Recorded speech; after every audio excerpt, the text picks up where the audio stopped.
Hi friends, இன்றைக்கி நம்ம பார்க்க போகிற டாபிக் என்ன அப்படின்னா after 20 years written by O Henry. 11th standard சப்ளிமெண்டரியில் நமக்கு யூனிட் 1ல் இருக்குது.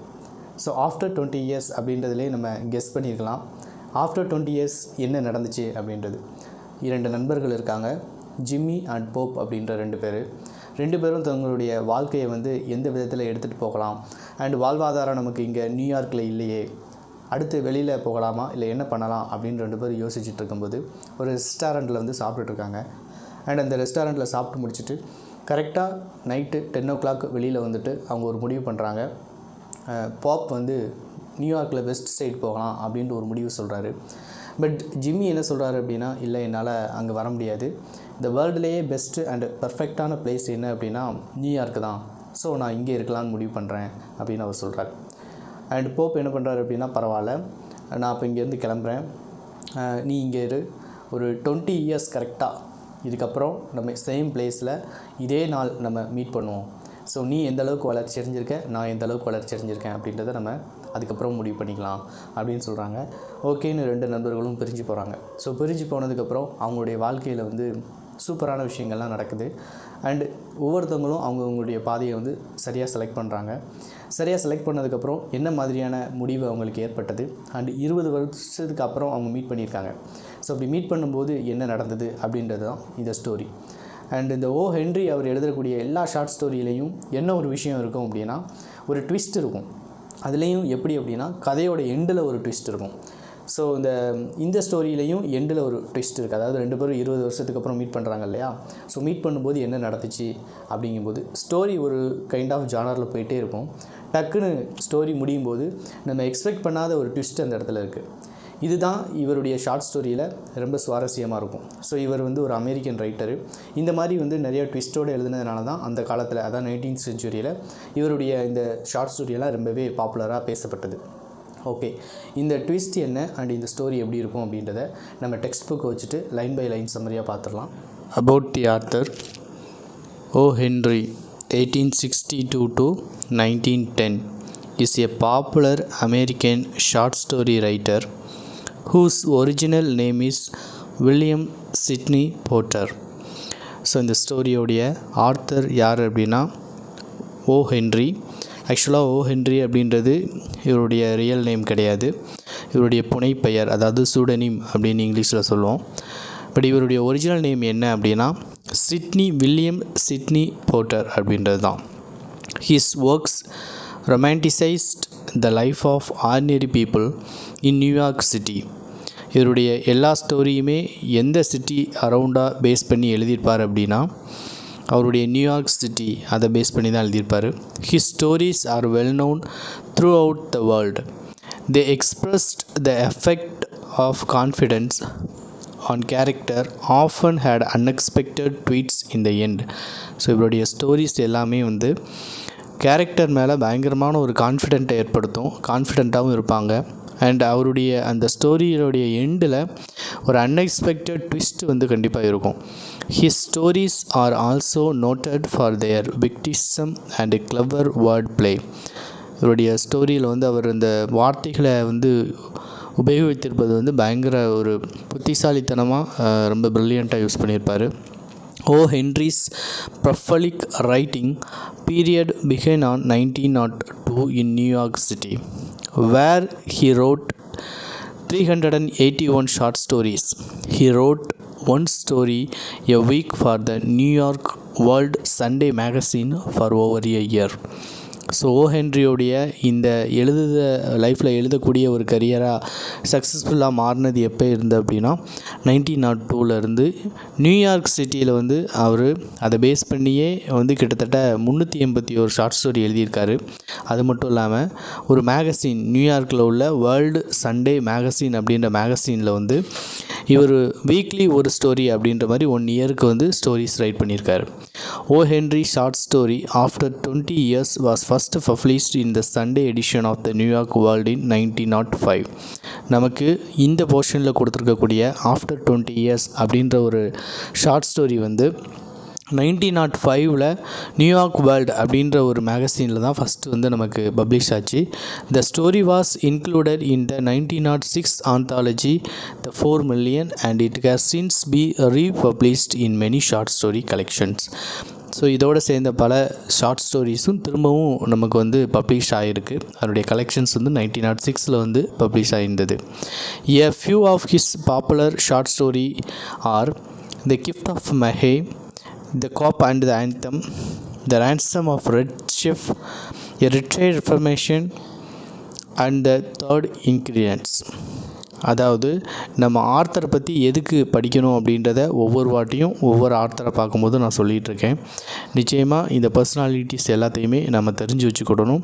ஃப்யூச்சரில் நம்ம ரைட் பண்ணக்கூடிய எல்லா காம்படிட்டிவ் எக்ஸாம்லையும் ஏதாவது ஒரு இடத்துல நமக்கு கண்டிப்பாக உபயோகப்படும். After 20 years supplementary written by O Henry. So இந்த ஸ்டோரியோட ஃபஸ்ட் பேஜ் நமக்கு இங்கே எப்படி தான் ஸ்டார்ட் ஆகுது. Here a story entitled After 20 Years, which is about two best friends who had to part ways. They returned to keep an appointment they had made 20 years ago. Read to find out what happens when they meet again.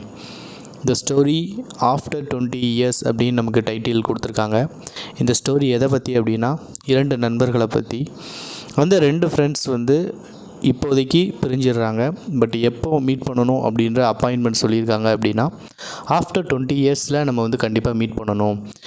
After 20 இயர்ஸில் நம்ம எந்த மாதிரியான வளர்ச்சி அடைஞ்சிருக்கோம் அப்படின்றத ஒருத்தருக்கு ஒருத்தர் பார்க்கணும், share பண்ணிக்கணும் அப்படின்ட்டு அப்போ நிலைமைக்கு பிரிஞ்சு போகிறாங்க.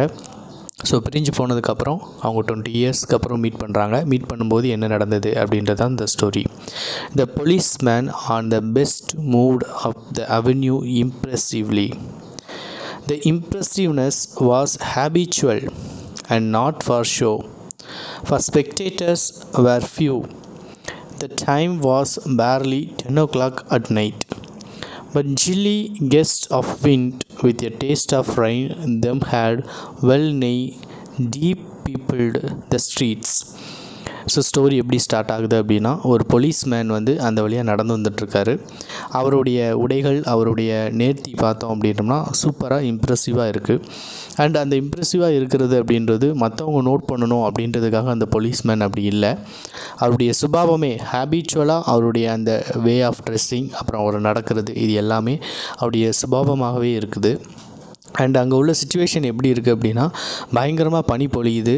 அந்த பனி பொழிகிற டைமில் வந்து மக்கள் வந்து அந்த இடத்துல வந்து கம்மியாக போகிறாங்க. ஏன் அப்படின்னா பனி அதிகமாக இருக்கிறது அப்படின்றனால. டைம் பார்த்துக்கிட்டிங்கன்னா night 10 o'clock. Trying rose as he went, swelling his club with many intricate and artful movements, turning now and then to quote his watchful eyes, adorned the Pacific thoroughfare, the officer with his stalwart form. அதாவது அந்த officer வந்து என்ன பண்ணுறாரு அப்படின்னா, தன்னுடைய கைகளில் உள்ள அந்த ஸ்டிக்கை வந்து அப்படி சும்மா சுற்றிட்டே பக்கத்தில் உள்ள அந்த ஷாப்ஸ் இதெல்லாம் எப்படி இருக்குது, க்ளோஸ் ஆகியிருக்கா, and slight swagger made a fine picture of a guardian of a peace. The victinity was one that kept early hours. Now and then you might see the lights of a cigar store or of an all-night lunch counter. But the majority of the doors belonged to business places that had long since been closed. ஸ்வாக்கர் அப்படின்னா அவர் அப்படி மெல்ல நடந்து போகிறது. இந்த policeman வந்து அப்படி ஒவ்வொரு இடத்தையும் ஒவ்வொரு ஷாப்பையும் அப்படி விக்டினைஸ் அப்படின்னா பார்த்துட்டே போகிறாரு, எங்கே ஏதாவது இருக்கா அப்படின்ற மாதிரி. அப்படி பார்த்துட்டு போகிற அந்த தோரணை அண்ட் அவர் செக் பண்ணுற விதம், இது எல்லாத்தையுமே பார்க்கும்போது என்ன தோணுது அப்படின்னா, மக்களை வந்து பாதுகாக்கிறதுக்கு வந்து மக்களிடையே அமைதியை, பீஸை ஏற்படுத்தக்கூடிய மிகப்பெரிய பாதுகாவலன் இவர் தான் அப்படின்ற மாதிரி நம்ம யோசிக்கிற அளவுக்கு அவருடைய ஆக்டிவிட்டீஸ்லாம் சூப்பராக இருக்குது. அண்ட் அவர் பார்க்கும்போது நிறையா ஷாப்ஸ் வந்து க்ளோஸ் ஆகிருக்கு. ஒரு சில ரெஸ்டாரண்ட் அப்புறம் சிகரெட் கடைகள் மட்டும்தான் அந்த இடத்துல திறந்துருக்கு. மற்ற பிஸ்னஸ்க்கு உண்டான எல்லா இடமும் க்ளோஸ் ஆகிருக்கு. When about midway of a certain block, the policeman suddenly slowed his walk. In the doorway of a darkened hardware store, a man leaned with an unlit cigar in his mouth. As the policeman walked up to him, the man spoke up quickly. அப்போ அந்த policeman வந்து பார்த்துட்டு இருக்கும்போது ஒரு கடைக்கு பக்கத்தில் இன்னொரு மனிதர் வந்து தன்னுடைய சிகரெட்டை வந்து பற்ற வைக்காமல் கையில் வச்சுட்டு நிற்காரு. அண்ட் அவர் வந்து போலீஸ்மேனை பார்த்த உடனே பேச ஆரம்பிக்கார். "It's all right, officer," he said reassuringly. "I'm just waiting for a friend. It's an appointment made 20 years ago. Sounds a little funny to you, does it? Well, I will explain if you would like to make certain it's all straight. About that, long ago, there used to be a restaurant where this store stand. Big Joe Brandy's restaurant." அப்போது இவர் வந்து சொல்ல ஆரம்பிக்கார். Policeman, நீங்கள் வந்து எதுவும் நினைக்கிறதுக்கு இங்கே ஒன்றும் இல்லை. நான் என்னுடைய ஃப்ரெண்டை மீட் பண்ணுறதுக்காக வெயிட் பண்ணிகிட்ருக்கேன். அண்ட் என் ஃப்ரெண்டை மீட் பண்ணணும்னு நான் சொன்னது வந்து 20 வருடங்களுக்கு முன்பு. ஸோ இது உங்களுக்கு கேட்கறதுக்கு கொஞ்சம் காமெடியாக இருக்கலாம். ஆனால் நீங்கள் பொறுமையாக கேட்டிங்க அப்படின்னா நான் என்ன விஷயம் அப்படின்றத தெளிவாக நான் சொல்லதுக்கு ரெடியாக இருக்கேன். இந்த இடத்துல வந்து ஒரு ரெஸ்டாரண்ட் ஒன்று இருந்தது. அந்த ரெஸ்டாரண்ட்டுடைய பேர் வந்து பிக் ஜோ பிராடிஸ் ரெஸ்டாரண்ட் அப்படின்ற ஒரு restaurant.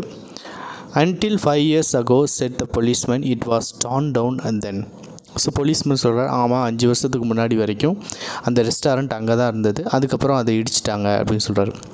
The man in the doorway struck a match and lit his cigar.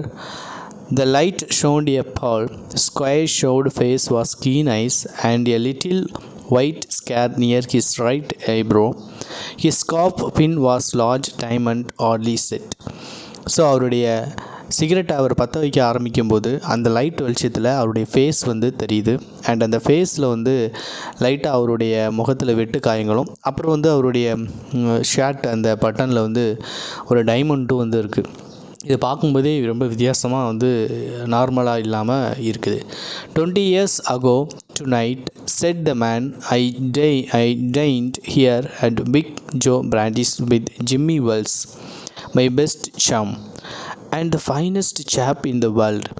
He and I were raised here in New York, just like two brothers together. I was 18 and Jimmy was 20. The next morning I was start for. அதாவது 20 வருடங்களுக்கு முன்னாடி இதே மாதிரி ஒரு நைட்டில் நானும் என்னுடைய friend Jimmy வெல்ஸும் சாப்பிட்டுட்டு வெளியில் வந்தோம். அண்டு வெளியில் வந்தோடனே நம்ம வாழ்க்கைக்கு நம்ம ஏதாவது முடிவு பண்ணி நம்ம ஸ்டார்ட் பண்ணணும் அப்படின்னு சொல்லிட்டு நாங்கள் 2 பேரும் வெளியில் வந்து ஒரு டிசிஷன் எடுக்கணும் அப்படின்றதுக்காக டிஸ்கஸ் பண்ண ஆரம்பித்தோம். The best to make my fortune you couldn't have dragged Jimmy out of the New York. அப்போது இவர் என்ன செய்கிறாரு அப்படின்னா, இங்கேருந்து வெஸ்ட் பக்கம் நம்ம போகணும், அதாவது நியூயார்க்கை விட்டு வெளியில் போகணும் அப்படின்ற ஒரு முடிவுக்கு வராரு. பட் ஜிம்மி வந்து என்ன பண்ணுறான் அப்படின்னா, நியூயார்க்கை விட்டு வெளியிலவே வர மாட்டேன் அப்படின்ற ஒரு மாதிரி சொல்லி தான். He thought it was the only place on earth. Well, we agreed that night that we would meet here again exactly 20 years from that day and night. So என்ன சொல்கிறாரு அப்படின்னா, இந்த உலகத்திலே ஒரு பெஸ்ட் அண்டு பெர்ஃபெக்ட் பிளேஸ் இருக்கும் அப்படின்னா அது New York தான். அதனால் நான் இதை விட்டு வரமாட்டேன் அப்படின்னு அவருடைய ஃப்ரெண்டு சொல்லிடுறாரு. அதனால் இவங்க என்ன பண்ணுறாங்க அப்படின்னா, எக்ஸாக்ட்லி 20 இயர்ஸ்க்கு அப்புறம் இதே நாள் இதே டைம் நம்ம இந்த இடத்துல மீட் பண்ணுவோம். நான் இங்கேருந்து கிளம்புறேன். No matter what our condition may be or from what distance we might have to come. We figured that in 20 years each of us ought to have our destiny worked out and our fortune made whatever they were going to be. நம்மளுடைய fortune எப்படி இருந்தாலும் பரவாயில்ல, எவ்வளோ தூரமாக இருந்தாலும் பரவாயில்ல, நம்மளுடைய வாழ்க்கை கண்டிஷன் எந்த மாதிரி இருந்தாலும் பரவாயில்ல, சேம் டைம் சேம் பிளேஸ் 20 இயர்ஸ்க்கு அப்புறம் நம்ம மீட் பண்ணலாம் அப்படின்னு 2 பேரும் ஒரு சூப்பரான அக்ரிமெண்ட் போட்டுக்கிறாங்க. It sounds pretty interesting, said the policeman. Rather a long time between meets, though it seems to me. Haven't you heard from your friend since you left? ஒருவேளை உங்களுடைய இது கேட்குறதுக்கு நல்லா இன்ட்ரெஸ்டிங்காக இருக்குது, பட் உங்களுடைய ஃப்ரெண்டு இந்த டைமில் வரலை அப்படின்னா நீங்கள் என்ன பண்ணுவீங்க அப்படின்னு அந்த போலீஸ்மேன் கேட்காரு. Well yes, for a time we corresponded, said the other, but after year or two we lost track of each other. You see, the West is a pretty big proposition and I kept hustling around over it pretty lively. உடனே நீங்கள் ரெண்டு பேரும் பிரிஞ்சதுக்கப்புறம் கொஞ்சம் கூட நீங்கள் ரெண்டு பேரும் meet பண்ணிக்கலையா, காண்டாக்டில் இல்லையா அப்படின்னு போலீஸ்மேன் கேட்காரு. அதுக்கு இவர் என்ன பதில் சொல்கிறாரு அப்படின்னா, இல்லை, நாங்கள் பிரிஞ்சு போனதுக்கப்புறம் ஒரு 2 வருடம் நாங்கள் காண்டாக்டில் இருந்தோம். பட் 2 வருடத்துக்கு அப்புறம் என்னுடைய ஒர்க் வந்து அந்த வெஸ்ட் சைடு அதிகமாகிட்டு, அண்ட் அந்த வெஸ்ட் வந்து ப்ரிட்டி ப்ரிப்போசிஷன் அப்படின்றதுக்கு அர்த்தம் என்னென்னா ரொம்பவே வந்து வசதி அதிகமாக நமக்கு கொடுக்கக்கூடிய ஒரு இடமா இருந்ததுனால என்னுடைய ஹஸ்லிங், நான் இருக்கக்கூடிய என்னுடைய பகுதி, நான் அங்கே தங்கியிருக்கிற இடம் எல்லாத்தையுமே அங்கேயே நான் மேக் பண்ணிக்கிட்டேன். அதனால 2 பேருமே வந்து மீட் பண்ணிக்கல. But I know Jimmy will meet me here if he alive, for he always was the trusted, staunchest old chap in the world.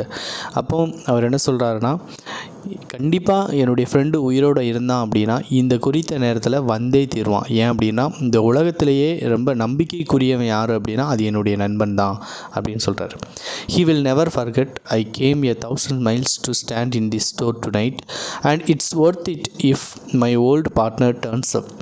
நிச்சயமாக நான் ஒரு 1000 மைல்களுக்கு அந்த புறத்துலேருந்து என் நண்பனை பார்க்குறதுக்காக இங்கே வந்திருக்கேன். அவனும் கண்டிப்பாக வருவான்னு எனக்கு தெரியும். ஸோ நான் வந்தது ஒன்றும் வீணாக போயிடாது அப்படின்னு அவர் சொல்கிறார். The waiting man pulled out a handsome watch, the lids of it set with small diamonds.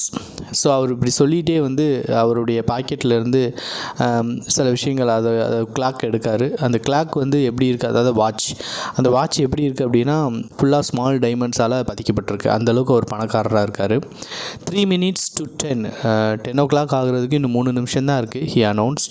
It was exactly 10 o'clock when we parted here at the restaurant door. Did pretty well out west, did you? Asked the policeman. Yet, but I hope Jimmy has done half as well. இங்கே வந்து கரெக்டாக 10 o'clock ஆகிறதுக்கு இன்னும் 3 minutes தான் இருக்குது. எக்ஸாக்டாக அவங்க friend வந்துடுவாங்கன்னு நீங்கள் நினைக்கிறீங்களா அப்படின்னு சொல்லி கேட்காரு. அதுக்கு அவருடைய ஃப்ரெண்டு என்ன சொல்கிறாரு அப்படின்னா, அந்த மனிதன் என்ன சொல்கிறாரு அப்படின்னா, நாங்கள் கரெக்டாக இந்த இடத்துல வந்து பேசி முடிச்சுட்டு நாங்கள் 2 பேரும் பிரிஞ்சு போகும்போது கரெக்டாக 10 o'clock. அப்போது இதே 10 o'clock என் ஃப்ரெண்டு வருவான் அப்படின்னு நான் நினைக்கிறேன். அது மட்டும் இல்லாமல் உங்கள் ஃப்ரெண்டும் இந்த அளவுக்கு வளர்ச்சி அடைஞ்சிருப்பான்னு நீங்கள் நம்புகிறீங்களான்னு கேட்கும்போது, நிச்சயமாக என்னுடைய ஃப்ரெண்டு என் அளவுக்கு இல்லைனாலும் என்னில் பாதியாவது வளர்ச்சி அடைஞ்சிருப்பான் அப்படின்னு அவர் சொல்கிறாரு. Good fellow as he was, I would had to compete with some of the sharpest wit going to get my file. A man get in a groove in New York, it takes the West to put a razor edge on him. அதாவது நான் இங்கேருந்து போயிட்டேன், அந்த west வந்து எனக்கு எப்படி இருந்தது அப்படின்னா நான் ரொம்பவே ஷார்ப்பாக அதிகம் வேலை பார்க்க வேண்டியிருந்தது. அதனால் அதிக செல்வத்தை எனக்கு கொடுத்தது. ஆனால் என்னுடைய நண்பர் வந்து ஸ்லோவாக இருப்பார், ஸ்டெடியாக இருப்பார். ஸோ அவருடைய அந்த வளர்ச்சி அப்படின்றது என் அளவுக்கு இல்லானாட்டியும் ஓரளவுக்கு ரீசனபிளாக இருக்கும் அப்படின்றார். The policeman twirled his club and took a step or two. I'll be on my way. Hope your friend comes around all right. Going to call time on him sharp. அப்போ என்னுடைய வேலை இன்னும் எனக்கு நிறையா இருக்குது. ஸோ நான் இங்கேருந்து கிளம்புறேன். அவங்களுடைய ஃப்ரெண்டு குறித்த நேரத்தில் வருவார் அப்படின்னு நான் நம்புகிறேன் அப்படி சொல்லிவிட்டு அந்த போலீஸ்மேன் அவருடைய வேலையை பார்க்க அப்படி கிளம்புறாரு. I should not say, said the other. I will give him half an hour at least. If Jimmy is alive on the earth, he will be here by the time. So long, officer. So போகும்போது ஒருவேளை உங்கள் friend கரெக்டான குறித்த நேரத்தில் வரலை அப்படின்னா என்ன பண்ண போகிறீங்க அப்படின்னு சொல்லிட்டு அவர் நகல்றாரு. அப்படி நகலும்போதே இவர் என்ன பதில் சொல்கிறாருன்னா, அட்லீஸ்ட் ஒரு 1/2 hour கூட என் ஃப்ரெண்டுக்கு நான் கொடுக்க மாட்டேனா. ஜிம்மி இந்த உலகத்தில் உயிரோடு இருந்தான் அப்படின்னா அவன் சொன்ன டைமுக்கு கரெக்டாக இங்கே வந்து நிற்பான். அவனை பற்றி எனக்கு நல்லாவே தெரியும் அப்படின்னு சொல்கிறார். Okay, good night sir, said the policeman, passing on along his beat, trying doors as he went. சரி, ஓகே, குட் நைட், நீங்கள் பாருங்கள் உங்கள் ஃப்ரெண்டுன்னு சொல்லிட்டு அந்த போலீஸ்மேன் போயிடுறாரு. There was now a fine cold drizzle falling and the wind had risen from its uncertain buff into a steady blow. The few Foot passengers astride in that quarter hurried dismally and silently along with coat collar turned high and pocket hands, and in the door of handwear stood the man who had come 1,000 miles to fill an appointment, uncertain almost to absurdity, with the friends of his youth, smoked his cigar and waited. So அந்த policeman போனதுக்கப்புறம் அங்கே வந்து கொஞ்சம் அதிகமாக பனி பொழிய ஆரம்பிக்குது. மக்கள் எல்லாமே தன்னுடைய காலரை வந்து ஃபுல்லாக கவர் பண்ணிவிட்டு 2 கைகளையும் பாக்கெட்டில் விட்டுட்டு மெல்ல நடந்து அவங்கவுங்களுடைய வீட்டுக்கு போயிட்டுருக்காங்க. அந்த இடத்துல ஒரு மங்கலான வெளிச்சத்தில் தன்னுடைய நண்பர் எப்படி இருப்பார் அப்படின்ற ஒரு சந்தேகத்தோட, அண்ட் அவர் பார்த்தது வந்து ரொம்ப பழைய முகம் இல்லையா, ஸோ அந்த முகத்தை எப்படி இருப்பான் அப்படின்ற யங் ஃபேஸை வந்து நினச்சிட்டு அவருடைய ஃப்ரெண்டுக்காக wait பண்ணிகிட்ருக்காரு. About 20 minutes he waited, and then a tall man in a long overcoat with collar turned up to his ears hurried across from the opposite side of the street. He went directly to the waiting man. So 20 நிமிடங்களுக்கு பிறகு என்ன நடக்கு அப்படின்னா, ஒரு டால் man வந்து அங்கே வந்து எதிர்த்தாக்கில் இருக்கக்கூடிய ஒரு ஷாப்பில் இருந்து இந்த வெயிட் பண்ணிகிட்டு இருக்க மனிதனை பார்த்து வேகமாக வராரு. Is that you Bob? He asked doubtfully. Is that you Jimmy Wells? cried the man indoor. நீ தான் பாப்பா அப்படின்னு அவர் கேட்காரு. நீ தான் ஜிம்மியா அப்படின்னு சொல்லிட்டு பதிலுக்கு இவர் கேட்காரு. Bless my heart, exclaimed the new arrival, grasping both the other's hands with his own. It's Pop, sure as fate. I was certain I would find you here if you were still in existence. Well, the 20 years is a long time. The old restaurant gone. Bob, I wish it had lasted, so we could have had another dinner there. How was the West treated you, old man? So அவர் கேட்காரு, நீ தான் ஜிம்மியாக இருக்கணும்னு நான் நினைக்கிறேன். And உன்னைய வந்து இந்த வெஸ்ட் எப்படி டீல் பண்ணிச்சு, எப்படி இருக்க அப்படின்னு சொல்லிட்டு 20 வருஷத்துக்கு அப்புறம் உன்னைய பார்க்குறதுன்றது ஒரு லாங் டைம் தான், இருந்தாலும் சொல்லு எப்படி இருக்க அப்படின்னு அவர் கேட்காரு. Bully, it has given me everything I asked it for. You have changed a lot, Jimmy. I never thought you were so tall by 2 or 3 inches. நானே அதுக்கு பதிலாக அந்த ஃப்ரெண்ட் என்ன சொல்கிறாரு அப்படின்னா, எனக்கு வந்து நான் கேட்ட எல்லாத்தையுமே இந்த நியூயார்க் கொடுத்துருக்கு அப்படின்னோடனே ஜிம்மி மறுபடியும் சொல்ல, நீ வந்து ஒரு 2 அல்லது 3 இன்ச்சு வளர்ந்துட்டியே, அது எப்படி பாசிபிள் அப்படின்னு. Oh, I grow a little better after I was 20. Doing well in New York, Jimmy. Moderately, I have a position in one of the city departments. Come on, Bob. Well, go around to a place I know of and have good long walk about old times. அப்போது சரி, okay, உன்னை பார்த்ததே ரொம்ப சந்தோஷம், வா நம்ம இங்கேருந்து எனக்கு தெரிஞ்ச ஒரு சில பிளேஸஸ்க்கெலாம் போகலாம், போய் அங்கே உட்காந்து நம்மளுடைய பழைய கதைகளை சந்தோஷமாக பேசுவோம் அப்படின்னு சொல்லி கூப்பிட்றாரு. The 2 men started up the street arm in arm. The man from the west, his egoism enlarged by success, was beginning to outline the history of his life. இந்த 2 பேரும் தன்னுடைய கைகளை கோர்த்துட்டு தன்னுடைய பழைய கதைகளை பேசிகிட்டே நடந்து போகிறாங்க. அப்படி நடந்து போகும்போது அந்த ஃபஸ்ட்டு உள்ள மேன், அதாவது ரொம்ப வெஸ்ட் சைடு போனவன் வந்து எப்படி சொல்கிறான் அப்படின்னா, ரொம்ப கர்வமாக நான் எவ்வளோ தூரம் வளர்ச்சி அடைஞ்சிருக்கேன் பாரு அப்படின்ற மாதிரி சொல்ல ஆரம்பிக்கார். Submerged in his overcoat, listened with interest. At the corner stood a drugstore, brilliant with electric lights.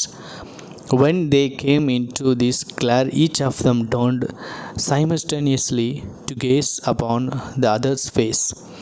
The man from the west stopped suddenly and released his arm. 2 பேரும் பேசிகிட்டே வரும்போது ஒரு மெடிக்கல் ஷாப்புக்கிட்ட வந்து ஒரு ஸ்ட்ரீட் லைட் இருக்குது. இந்த street லைட்டில் 2 பேரும் ஒருத்தருக்கு ஒருத்தர் அவங்களுடைய ஃபேஸை பார்த்துக்கிறாங்க. அப்படி பார்த்துக்கும்போது திடீர்னு இவருக்கு வந்து ஒரு ஷாக். நீ ஜிம்மி இல்லை அப்படின்னு சொல்லிட்டு அவருடைய கைகளை வந்து விட்டுறாரு. ஏன் அப்படின்னா, You are not Jimmy Wells, he snapped.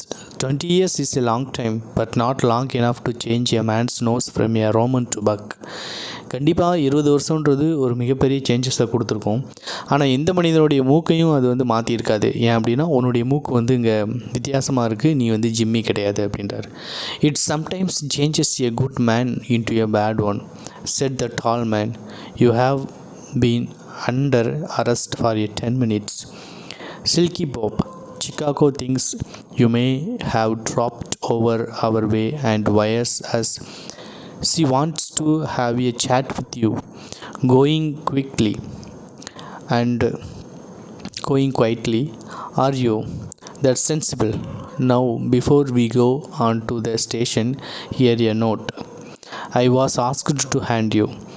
You may read it here at the window. It's from Patrolman Wells. இப்போ என்ன நடக்குது அப்படின்னா, ஓகே நான் வந்து நீ எதிர்பார்த்த ஃப்ரெண்டு ஜிம்மி இல்லை, ஆனால் உன்னை நாங்கள் அரெஸ்ட் பண்ணுறோம் அப்படின்றார். அரெஸ்ட்டாக எதுக்காக அப்படின்னு அவர் பார்க்கும்போது, நீ வந்து சிக்காகோவில் தேடப்படும் மிகப்பெரிய குற்றவாளி, சிக்காகோட்டை நீ வந்து ஏமாற்றிட்டு போயிட்ட அப்படின்னு சொல்லி எல்லாருமே நினச்சிட்ருக்காங்க. பட் சிக்காகோ திரும்பவும் உன்னைய வந்து கண்டுபிடிக்கக்கூடிய சூழ்நிலை வந்துடுச்சு. அண்ட் உன்னைய போலீஸ் ஸ்டேஷனுக்கு கூப்பிட்டு போகிறதுக்கு முன்னாடி உனக்கு ஒரு லெட்டர் கொடுக்கணும் அப்படின்னு சொல்லிட்டு எனக்கு அறிவுறுத்தப்பட்டிருக்கு. இந்தாங்க இதுதான் அந்த பேப்பர் அப்படி சொல்லிட்டு அந்த போலீஸ்மேன், அதாவது கூட வந்தவர் வந்து போலீஸ், அவர் வந்து ஒரு பேப்பரை கொடுக்குறாரு. The man from the west unfolded the little pieces of the paper handed to him.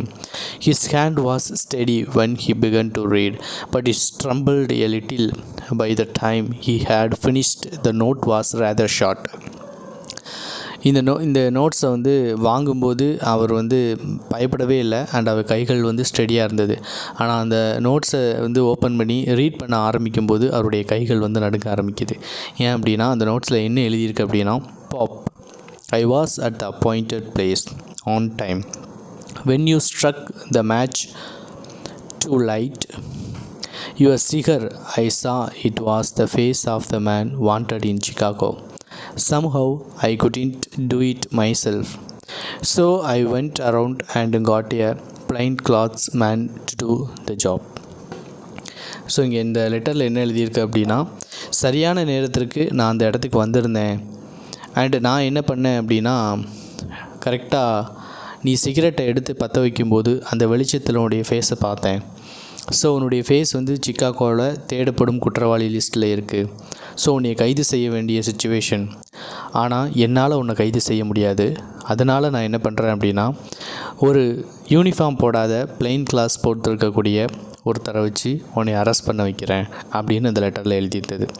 So ஸ்டோரியில் என்ன தெரியுது அப்படின்னா, ஃபஸ்ட்டு வந்த அந்த போலீஸ்மேன், இவர் கூட பேசிகிட்டு இருந்துட்டு போன அந்த போலீஸ்மேன் தான் இவருடைய ஃப்ரெண்டு ஜிம்மி. அண்ட் அவர் எப்பயுமே ட்ரஸ்டட் அண்டு உண்மையாக இருக்கிறதுனால அவர் என்ன பண்ணியிருக்காரு அப்படின்னா, இவன் வந்து தவறான நிறைய டைமண்ட்ஸு, இவனுடைய கிளாக்கில் வந்து டைமண்ட்ஸ்லாம் இருந்தது இல்லையா. ஸோ இவன் தவறான தொழில் செய்து அந்த மாதிரியான செல்வங்கள் எல்லாத்தையும் சம்பாதிச்சிருக்கிறான். ஸோ இதை என்ன பண்ணிடுறாரு அப்படின்னா, போலீஸ் உண்மையான போலீஸாக இருந்து தன்னுடைய நண்பரை கைது செய்ய முடியாது அப்படின்றதுனால தன்னுடைய நண்பர் இன்னொரு போலீஸில் வந்து அவரை இன்ஃபார்ம் பண்ணி கைது செய்ய வைக்கிறாரு. அண்ட் அவருடைய ஃப்ரெண்டும் என்ன பண்ணுறாரு அப்படின்னா, என்னுடைய ஃப்ரெண்டு மாறவே இல்லை, கரெக்டாக இருக்கான் அப்படின்னு சொல்லிட்டு அந்த போலீஸ் கூட அப்படியே அமைதியாக போயிடுறாரு. இதுதான் ஸ்டோரி. ஸோ ஸ்டோரியோட தீம் நம்ம என்னென்னு பார்த்துக்கிட்டோம் அப்படின்னா, எத்தனை வருஷம் ஆனாலும் எப்படி இருந்தாலும் மனிதனுடைய எல்லா குவாலிட்டியும் மாறலாம், அவனுடைய அப்பியரன்ஸ், அவனுடைய ஸ்டேட்டஸ் எல்லாம் மாறலாம். ஆனால் நம்ம உண்மையாக இருக்கிறதும் எந்த அளவுக்கு சரியான வேலைகளை செய்து நம்ம சம்பாதிக்கிறோம் அப்படின்றத பொறுத்தும் நம்மளுடைய லைஃப் வந்து கரெக்டாக இருக்கும் அப்படின்ற மாதிரி இந்த ஸ்டோரி நமக்கு முடிஞ்சிருக்கு. ஹாய் ஃப்ரெண்ட்ஸ், அவ்வளோதான் இந்த ஸ்டோரி. அண்டு இது மாதிரி உங்களுக்கு வேறு ஏதாவது வீடியோ லெக்சர் தேவைப்பட்டது அப்படின்னா நீங்கள் கமெண்ட் செக்ஷனில் கேட்கலாம். உங்களுக்காக நான் அந்த வீடியோ ரெடி பண்ணுறேன். அப்புறம் கொஞ்சம் டைம் வேஸ்ட் பண்ணாமல் டெக்ஸ்ட் புக் எடுத்து ரீட் பண்ணுங்கள்.